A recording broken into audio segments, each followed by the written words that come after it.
BNP যদি ওদের নেতাকর্মীগুলো ঠিক করতে না পারে তাহলে আমরা ঠিক করার দায়িত্ব নিয়ে নিব কিন্তু ইনশাআল্লাহ একদম একটা কেউ ছেড়ে দেওয়া হবে না ইনশাআল্লাহ 1,76,000 ভোট বিএনপি পাইছে, এই জোটও 1,68,000 ভোট পাইছে। 1,68,000 মানুষকে প্রতিপক্ষ বানায় কেউ যদি রাজনীতি করতে চায় রাজনীতি করতে দেওয়া হবে না। বালাপাড়া এটা কি আমাদের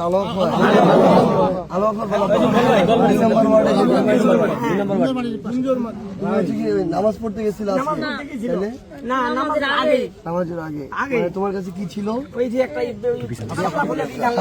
ব্যাগ ছিল, ওইটা দেখে তারপরে কি তোমাকে থাপ্পড় মারছে কে? ওখানে কে? ওইটা ও কি করে? বিএনপি করে?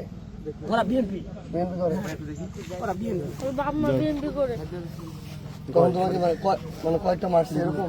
হ্যাঁ, কয়েকটা তো বেশি আর কি। আমি ছিলাম আটবাড়িতে, তখন আমার বউ সময় সময় কেউনোর বাসায় নিয়ে গেছিল। আজকে ওখানে কেউনো নাই, বন্ধ।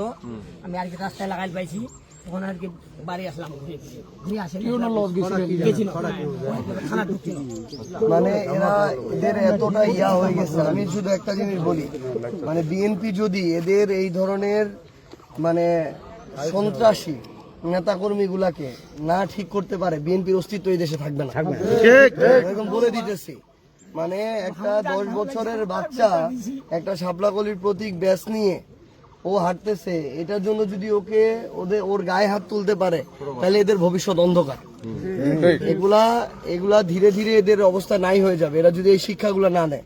আমি শুধুমাত্র মানে তারেক রহমান না বা এই আসনে ব্যারিস্টার নওশাদ জমির না, আমি সবাইকে এই জিনিসটা একদম স্পষ্ট করে বলতেছি, বিএনপি যদি ওদের নেতাকর্মীগুলো ঠিক করতে না পারে তাহলে আমরা ঠিক করার দায়িত্ব নিয়ে নিব কিন্তু ইনশাআল্লাহ একদম একটা কেউ ছেড়ে দেওয়া হবে না ইনশাআল্লাহ 1,76,000 ভোট বিএনপি পাইছে, এই জোটও 1,68,000 ভোট পাইছে।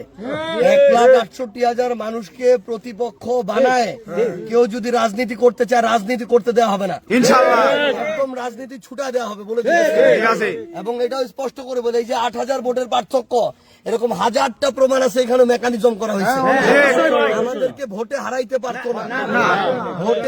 পারতো না, ভোট কেন্দ্র আটকায়, ভোট কেন্দ্র দখল করে এদের সন্ত্রাসী নেতাকর্মীগুলা সাংবাদিক সাজে এরা ভোট চুরি করে এটা করছে। তারপরও আমরা একটা সুন্দর পরিবেশের জন্য আমরা মেনে নিয়ে শুভেচ্ছা জানায় পর্যন্ত আসছি। এইটুকু সৎ সাহস দেখাইছি, উদারতা দেখাইছি। এখন এরা যদি এই ধরনের সন্ত্রাসী কার্যক্রম করায় একদম সবার নেতাগিরি ছুটায় দেওয়া হবে ইনশাআল্লাহ। আগেকার রাজনীতি আর নাই যে কেউ একজন এমপি হয়েছে আর ক্ষমতায় গেছে দেখে তার পায়ের নিচে থাকবে আর সে মাথায় উঠে নাচবে। মাথায় উঠে গেলে একদম আছাড় দিয়ে ফেলে দেওয়া হবে। একদম সবাই আপনারা আপনাদের জায়গা থেকে পায়ে পাড়া দিয়ে আমরা কারোর সাথে লাগতে যাব না। কিন্তু এইরকম কার্যক্রম যদি করে, একটা 7, 8, 10 বছরের ছেলে একটা শাপলাকলির ইয়া নিয়ে ঘুরতেছে, ওকে ওরা পিটাইতে দ্বিধা করে না, ওকে ওরা থাপড়াইতেছে। মানে কত বড় নিকৃষ্ট হয়ে গেছে এরা। এবং আজকে পঞ্চগড়ে 1 এরকম 25-30টা জায়গায় এই ধরনের ঘটনা ঘটছে। আমি আমার জায়গা থেকে একদম স্পষ্ট করে আপনাদেরকে বলতেছি, পায়ে পাড়া দিয়ে লাগবো না, আমরা আমাদের সুস্থ রাজনীতি করব। কিন্তু কেউ যদি বেশি করে একদম ছাড় দেওয়ার কোনো সুযোগ নেই। একদম। আমার বাড়ি ছুরি নিয়ে গেছিল, কাঁধে ছুরি